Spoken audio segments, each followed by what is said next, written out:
Hi, welcome to another episode of Hot Takes. Bit of breaking news, really, because it's only happened it's only been released to the press anyway, in the last sort of 15 minutes. I don't know when what happened, but it's only sort of hitting the news outlets now. There is a Labour minister. Sorry, I'm doing that. I'm normally better prepared than this, but that's how fresh this is. A Labour minister by the name of Andrew Gwynn, and he's just been fired. So we're another one down. He was fired because he sounds like a pretty vile man. He's actually hoped that people die. Now, this sounds like a hate crime to me. Let me tell you, I've got some experience about knowing this shit, haven't I? Because it's obviously against a protected group, the elderly age, you see. But he said that he hopes old people who don't vote for the party die before the next election. That's only one of the many things he's been saying.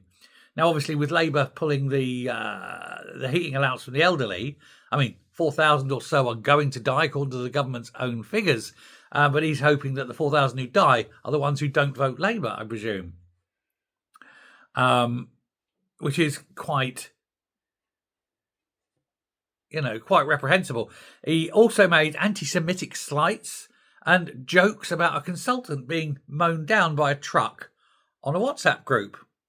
Anyway, the Prime Minister has come out now and stripped Mr. Gwynn of his job as Health Minister and suspended his membership of the party.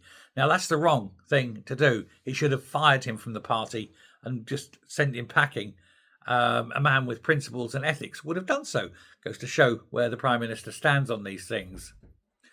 A government spokesman said, the Prime Minister, and I've got to read this, so I do apologise. The Prime Minister is determined to uphold high standards of conduct in public office and lead a government in the service of working people. That's clearly a lie. He will not hesitate to take action against any minister who fails to meet these standards, as he has in this case. What I'm about to read you now is, I'm going to suggest, almost unbelievable what this minister has said. Ex-minister Gwynn has said. It's shocking. He asked about, this is a separate, thing where he hoped another 72-year-old woman would be dead. She comes from Stockport. Her name is, do we have the name? I don't think we have the name. But anyway, she's from Stockport. And she wrote to her local councillor saying that she hadn't voted Labour, but added, as you have been re-elected, I thought you would be an appropriate time. This would be an appropriate time to contact you with regard to the bin collections. After the councillor shared the letter among fellow Labour figures in the WhatsApp group, of which Mr. Gwynn was a member, he wrote a suggested response. He said that the man should respond saying, "Dear Mrs.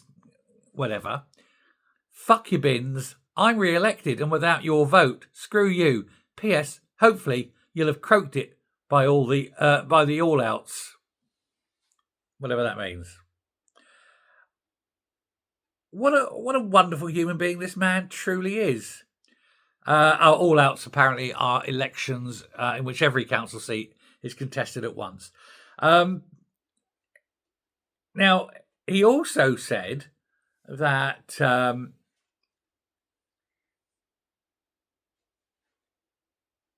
where is it?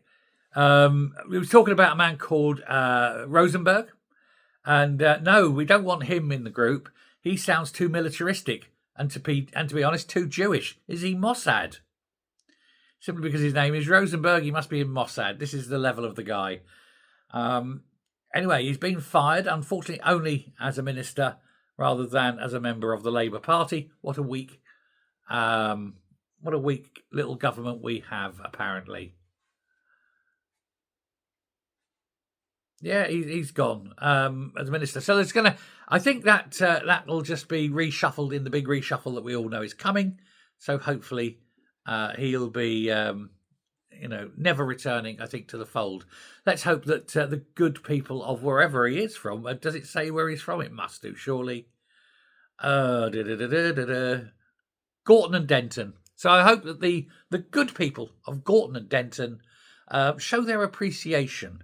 Actually, the fact is he's Labour. He's going to be out at the next election anyway. So I suppose for him, nothing ventured, nothing lost. He's going to be an MP for the next 4.5 years. Suck off the public teat, grab as much as he can, and then run for the hills. Sad that we have politicians like this. Sadder still, we have a weak Prime Minister who won't throw him out of the party.